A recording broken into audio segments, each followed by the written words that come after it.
sant leen gërëm leen rafetlu woon bi ngeen ànd ak seen chaîne de télévision di ITV di leen gërëm itam ci li ngeen ñuy déglu ci i rajo 90.3 ngeen ànd ak seen mbokk Mamadou Sy di leen dalal ak jàmm ci seen émission l'invité de la rédaction di dalal ni ki tey Bachir Diawara nekk porte-parole parti démocratique sénégalais di PDS Bachir maa ngi lay nuyu. maa ngi lay gërëm bu baax monsieur Sy ak sa sañse bu rafet.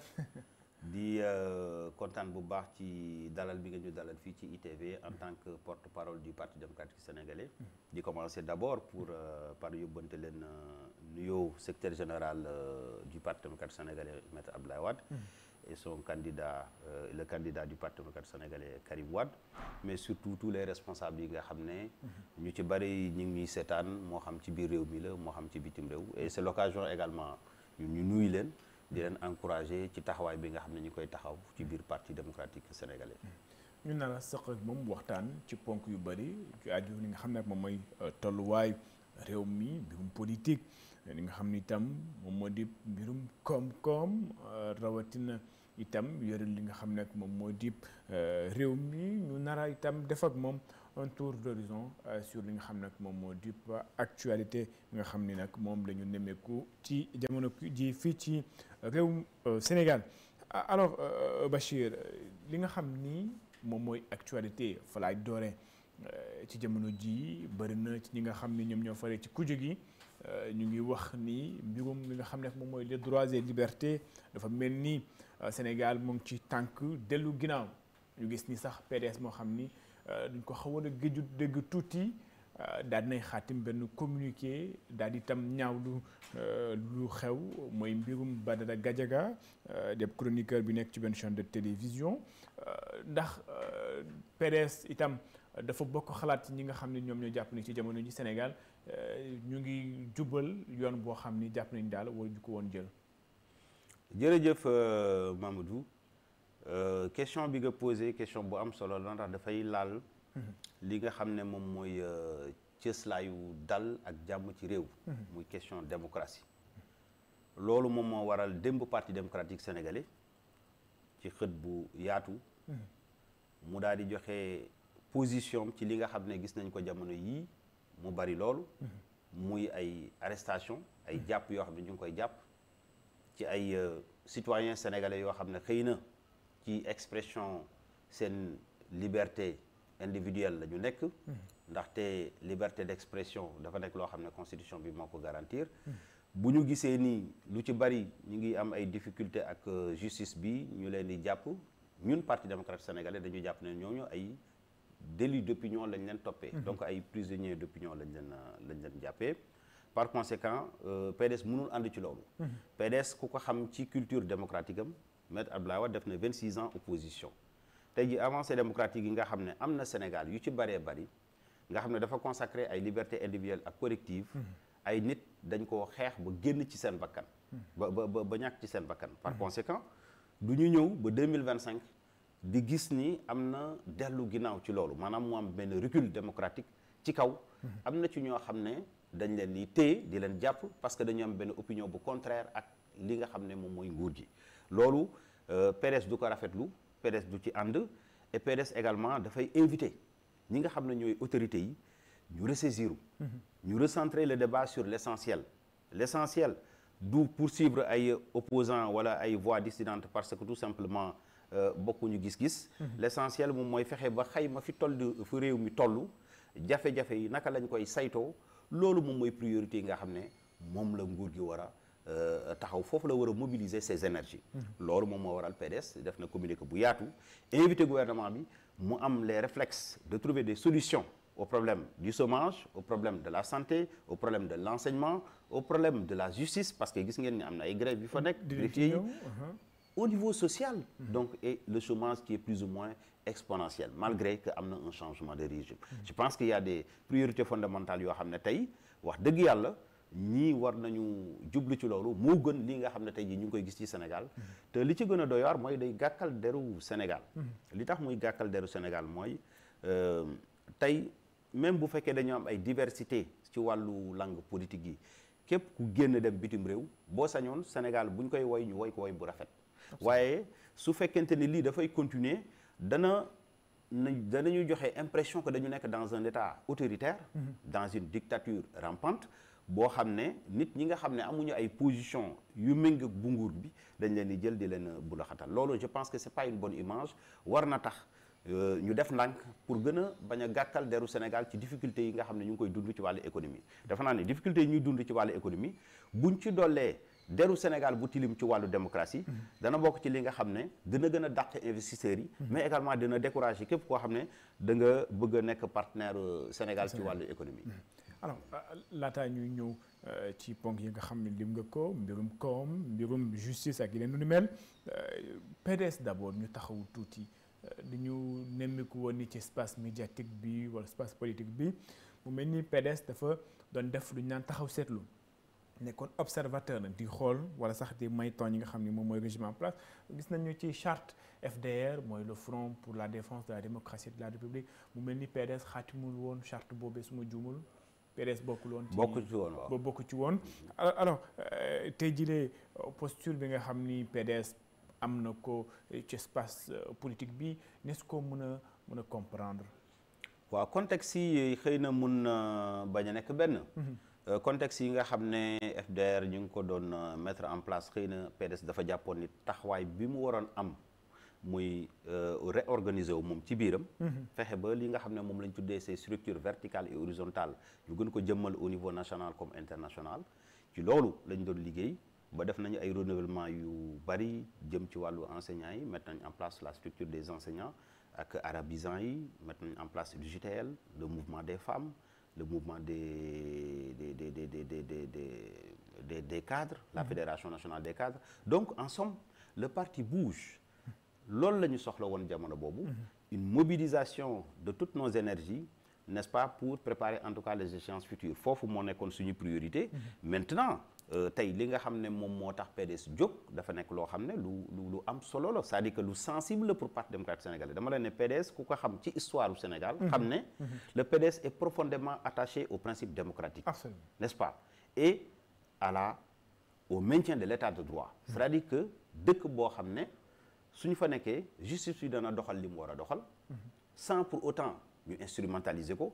citoyen bi dana mën a épanouir doxal ay mbiram ni mu ko doxale ni mu ko bëggee te kenn du ko inquiéter parce que bokkul ak gis-gis ñi nga xam ne ñoo fi ne. loolu mooy li nga xam ne mooy taxawaay Parti démocratique sénégalais. tur bi nag wuyu na ko parce que Parti démocratique sénégalais la ñu wax. démocratie lu am solo la ci PDS moom moo tax bu ñu gisee ne am na loo xam ne mën na gàkkal démocratie da ngeen di gis PDS dafay jóg am taxawaay bu dëgër. boo xam ne pour alerter lay doon pour wax ñëpp nañu delluwaat taxaw ci ponk yi nga xam ne moom moo war a suuxat suñu démocratie.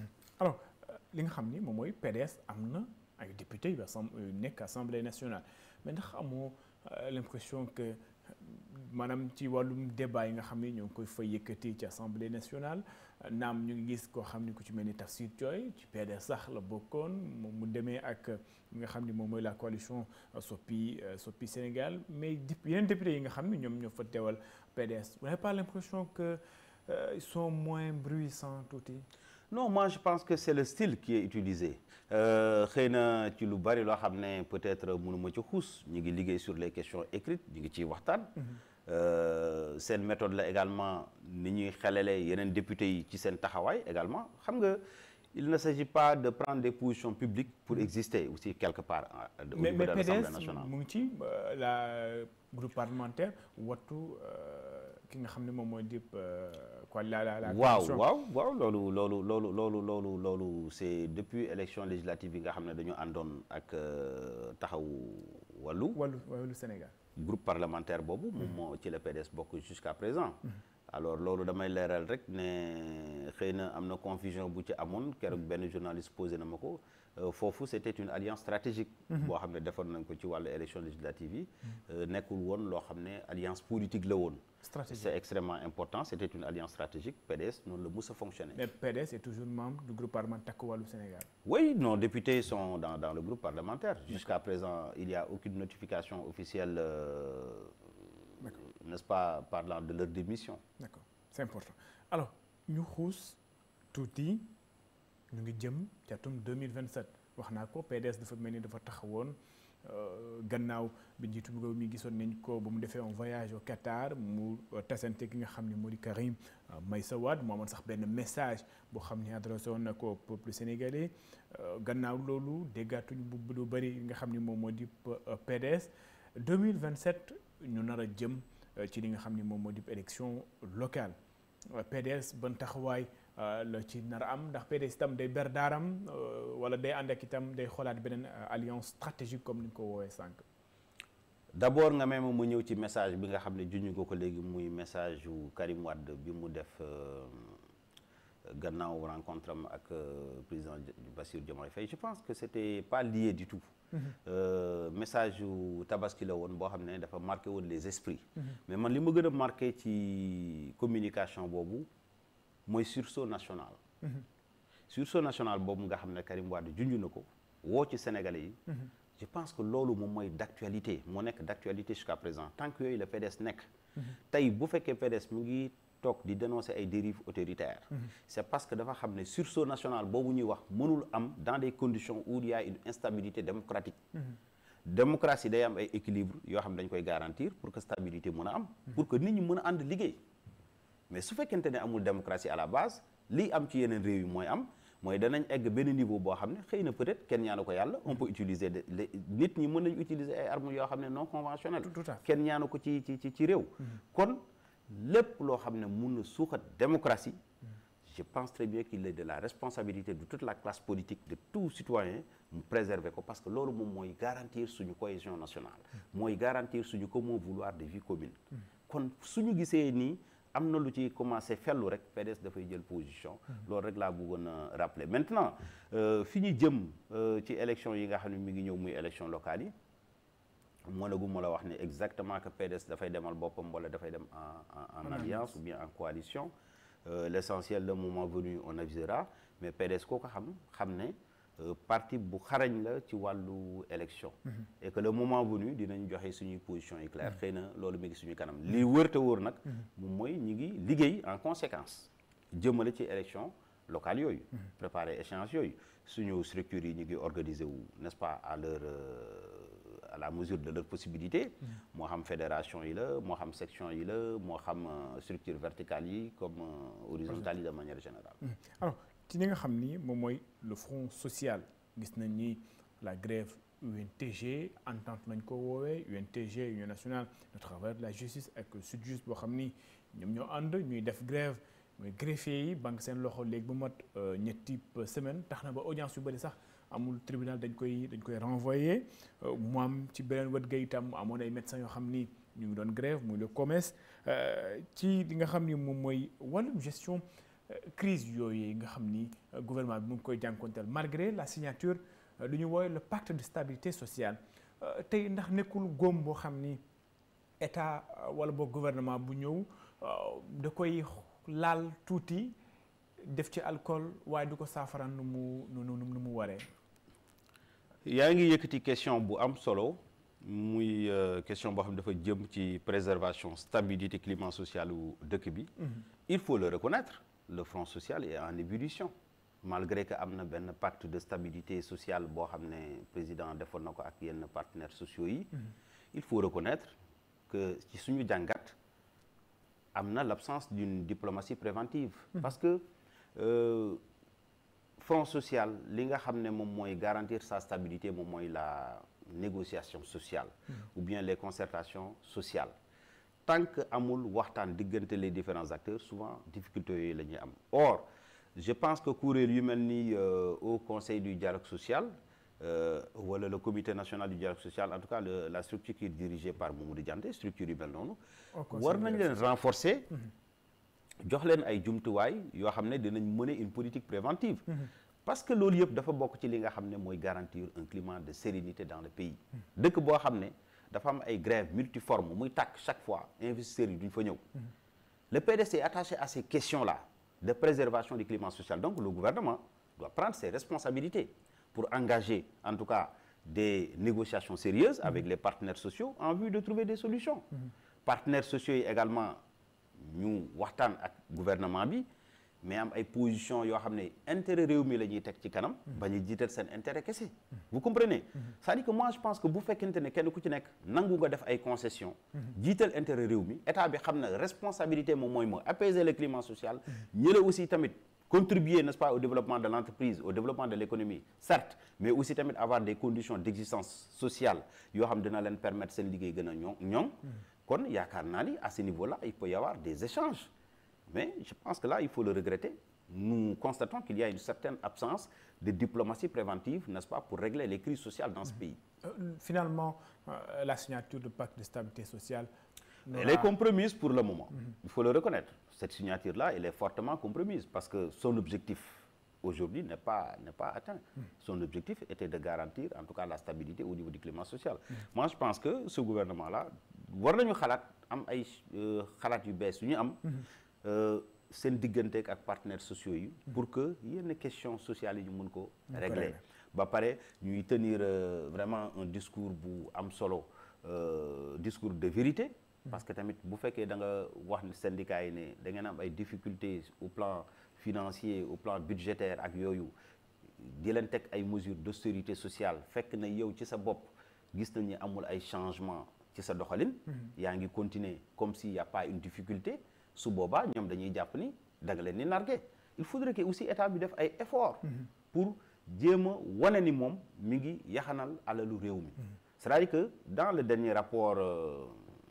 d'exécution budgétaire li nga xam ne ñëpp constaté nañ ko je l'ai dit dépenses de fonctionnement yi ni mu mel c'est élevé en tout cas pour un pays qui va décoller yooyu dañ ko war a xool rationaliser ko di nga ko def pour gën a yokk dépense d'investissement yi mais ci li nga xam ne moom lañ doon waxaat tout à l'heure muy front social bi di nga leen permettre di nga leen rassurer ci sa volonté vraiment yooyu aussi nga yaxanal. Premier ministre dafa annoncé un plan de redressement wax na ko ndax li nga xam ni situation réew mi nee na moo ko laaj waaye am na itam beneen laaj boo xam ni mu ngi may tourmenter un peu ndax lu ñu naan le DOB le débat d'orientation budgétaire Assemblée nationale te wax na def nañ ko bu daal di koy wootee maanaam rapport triennal boo xam ni moom la ñu war a dawal ci ñetti at yi gannaaw ga Premier ministre annoncé un plan de redressement ndax du faussé li nga xam ni moom mooy lu ñu nar a jëm nii ci jamono ji mooy marathon budgétaire bi. waaw c'est vrai que yàggul noonu sax wax nga fi débat d'orientation budgétaire mais évolué na. ba def nañ fi loi de finances rectificative. Absolument. Donc loolu moo gën a actuel il y a beaucoup de questions qui ont été prises en compte. Alors redressement plan de redressement économique pour man ingéniosité la laaj xarañte la laaj xam nga man ci sama gis-gis moom mooy. état boo xam ne da nga jàpp ni fi ngay jëlee alal mooy recettes yi rek da ngay ngiroo jamono dafa changé. Tout à fait. Et je pense que Wade avait déjà donné maître Abdoulaye Wade le secrétaire général national du parti démocrate sénégalais ñu ngi koy ñaanal yàlla gudd fan ak wér am na ton bu mu joxe woon Sénégal mooy la diversification de la coopération internationale. ci Abdoulaye Wade la ñu xamee renforcement coopération sud-sud. Il a eu l'intelligence bi mu ñëwee gis ne Chine fii ak ay quelques années dana nekk un géant économique mu réhabiliter ses relations diplomatiques. am ak ñoom ay relations économiques donte na sax dafa préserver ses relations avec Taïwan. Diversifier la coopération internationale au pays des 5 dragons. dem ci malaisiens yi dem ci iraniens yi dem ci banque exim banques yi xool ce qu'on appelle les financements alternatifs et innovants yi fa nekk du dëgg loolu permettre na en tout cas via la coopération internationale ñu mobiliser ay xaalis bu bare tey jii su ngeen gisee yu bari ñu def ko Sénégal muy seen Iran di corridor yi nga xam ne doon nañ ko mettre en place di aéroport de Diass d'accord di usine de montage automobile yi nga xam ne gis nañ ko fi seen bus ak yooyu lu bari ak yenn axe routier yi am ci Sénégal mais c'est parce que coopération boobu aussi am na lu mu ci joué lu bari su ngeen gisee Sénégal malgré que difficulté énergétique amoon na ci jamonoy Abdoulaye Wade mais via cette coopération là ñu améliorer le réseau transport distribution c'est parce que on a beaucoup utilisé cette coopération là donc moi je pense qu'il faut avoir de l'imagination il faut s'entourer des meilleurs Sénégalais également sur la question de la coopération internationale parce que tey il nous faut avoir de l'imagination pour essayer de contourner le goulot d'étranglement, n'est-ce pas, qui aujourd'hui plombe notre budget. Mais plan de redressement bi ndax du titalaate un peu ça fait peur quand boobu askan bi bu ñu déggee plan de redressement la ñu war a xaar exactement. waaw c'est vrai que en général bu askan déggee plan de redressement li muy njëkk a ragal mooy austérité sociale. c'est-à-dire que mu am ay mesures d'austérité sociale maanaam dañuy wàññi dañuy yokk taxes yeeg dañuy def nangam yooyu maanaam dund nit ñi gis ni day xaw a metti yaakaar naa ni du ñu egg foofu parce que ñoom xam nañ ni la situation sociale est déjà extrêmement difficile sénégalais yi sonn nañu. bépp mesure boo xam ne dafay jëm ci gën leen a métital yaakaar naa ni jarul imaginer xaaruñu leen foofu bon en attend dinañu xaar ba xam lan nañuy wax ci plan de redressement boobu mais am nañu yaakaar ne quand même direction boobu noonu duñ ko jël tey jii am na ay stratégie yu ñu mën a jël benn rek mën naa ko ci joxe xëy na duñu am temps pour débattre ci côté économie largement mais soo xoolee tey jii subvention yi mën nañ ko cibler mën nañu cibler subvention yi waxuñu nañu dindi subvention yi mais subvention yi nañu ko dindil ñi nga xam ne ñoom lañ ko war a dindil appliqué wul jox ko ñi nga xam ne ñoom lañ ko war a jox exonération fiscale yi mënoo ñëw fekk une société boo xam ne dafa nekk en bonne santé financière nga de da nga koy exonérer yooyu tamit dañ ko war a rationaliser xool naka la ñuy def ay niche la yoo xam ne mën na indi yaa ngi dégg agentialisation maanaam yenn agence yi nga xam ne boo xoolee ci seen i rôle li ñuy liggéey boo dee xool benn la ñu fexe jéem leen regrouper loolu dana permettre aussi ñu am ay marge budgétaire n'est-ce pas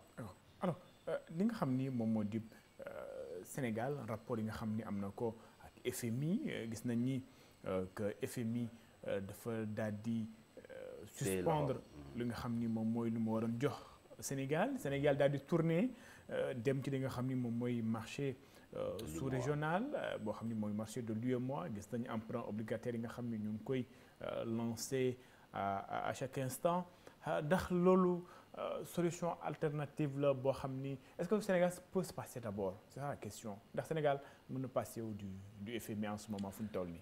il faut être objectif à mon sens du yomb il faut être honnête avec les gens. am na situation boo xam ne taxaw na diggante Sénégal ak FMI il va falloir stabiliser la confiance d'abord. balaa nga naan dégg ci génn wala doo ci génn dañuy war a régler ces questions-là normaliser suñu relation avec FMI li nga xam ne moom la ñuy laaj gouvernement du Sénégal ñu tegal leen ko ci table bi mu nekk loo xam ne dafay leer par rapport à la falsification des chiffres n'est-ce pas ni nga xam ne noonu la ñu tourné au niveau du marché de l'UEMOA financier de l'UEMOA loolu lu baax la parce que dañuy def ay emprunts obligataires yoo xam ne yu ci bari day nekk en devise franc CFA loolu dina am benn avantage bu ci am loolu lu baax la moi je pense que suñu mënuñu ñàkk endetté wu il faut s'endetter mais il faut s'endetter de manière intelligente avoir de bons taux d'intérêt des taux constitutionnels mais avoir de bonne maturité vous comprenez mais Sénégal mënul passé wu ci FMI pour le moment le Sénégal ne peut pas à mon sens le Sénégal pour le moment le Sénégal doit continuer bien sûr à collaborer avec le FMI sur les questions économiques mais le Sénégal également doit avoir beaucoup plus d'imagination pour diversifier sa coopération internationale. am na benn rapport bu génn buy wax li nga xam ni moom mooy dette Sénégal PIB bi ñu ngi ci 119% waaye Sénégal bu wéyee di leb itam ndax loolu ci jamono ji ban impact la ñu war a mën a jural ñun ci jamono ji. loolu difficulté la c'est une difficulté pour le Sénégal il faut le dire parce que loolu ngay wax noonu agence banque Barclays moo ko génne benn banque bu nekk Londres. moom moo wax ni Sénégal contrairement ak ni ñu ko gisee woon 119%. la borom tollu par rapport ak PIB bi. alors que fële ñu ngi doon wax 108% ci rapport FMI. donc pour dire que les choses évoluent alors romb nañu suñu seuil bu yàgg le seuil communautaire de 70%. bon ça c'est un problème boo xam ne également xëy na avec une certaine intelligence et une gymnastique budgétaire dinañ xam naka la ñuy def ak waa UEMOA n'est-ce pas mais war nañu fexe ba am une discipline budgétaire fii ci Sénégal ba fexe ba bu ñu nee nii la ñuy tënkee suñu budget bi ñu saytu ko bu baax a baax contrôle bi nga xam ne moom moo ci war mu am bu baax a baax balaa ñuy tudd ay chiffres bu ñu falsifié ak bu ñu falsifié wul parce que loolu aussi boo ko xóotalee ba ci biir du laal ñi nga xam ne ñoo nekk ci kaw kese mais chaîne bi yëpp lay laal li ko waral moom mooy peut-être absence de contrôle l'orthodoxie des rouages budgétaires yi nga xam ne moo fi nekkoon ba yii amul ci loolu la ñu war a delluwaat pour que ku ci nekk li nga war a yor nga yor ko ñu war a contrôler ñu war a saytu bu ko defee Sénégal lii nga xam ne jot naa am ba indil ko gàllankoor ba tey ñu bloqué suñu FMI bloqué décaissement am mu nekk loo xam ne dina fi dañ parce que à toute chose malheur bon xëy na tey ji c'est l'occasion ñu jàngat bu baax ci situation bi. d'accord alors ñu ngi may wax waxtu yi nga xam ne moom la ñu joxoon lu ci des bëreetul ma baal ak laaj bi gouvernement bu bees yi am nañu presque 1 mois 7 mois ou 1 mois 6 mois ou 7 mois tey boo doon xayma ci wàllum tënk ci wàllum gestion bi ban sur une échelle de 1 à 10 ban bilan nga leen di jox. xëy na on va pas être subjectif on va être très objectif. moom mooy gis nañu beaucoup d'étalage de bonnes intentions ay intentions yoo xam ne jaay nañ ñu ko. mais il faut le dire. réalisation yi sénégalais yi ñu ngi koy xaar ba léegi nii. Amélioration des conditions d'existence des sénégalais ñu ngi koy xaar. muy réduction. du train de vie de l'État. Oui, mais et son corollaire de réduction, mais réduire les prix des denrées de première nécessité. loolu c'est extrêmement important régler problème mu chômage bi bu ñu déggee ni Sénégal suñuy IDH suñuy indice de développement humain mi ngi amélioré wu ñu xam ne gouvernement bi mi ngi liggéey.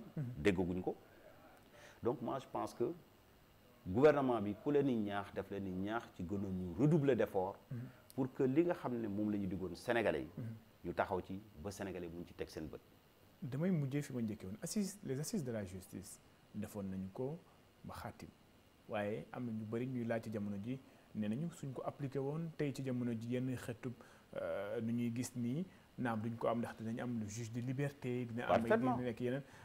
pourquoi le gouvernement tarde parfaitement à appliquer les assises de la parfaitement justice 1 an après presque. parfaitement assise de la justice bi mu amee am na recommandation yu forte yoo xam ne société civile bi ak acteurs yi fa nekkoon yëpp def nañ ko.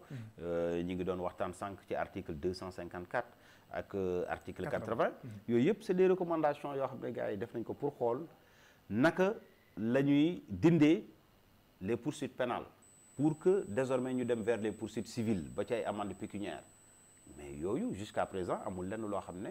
gis nañ ko ci réalisation wala ci tontu. ci gouvernement bi je pense que c'est sur ces questions là.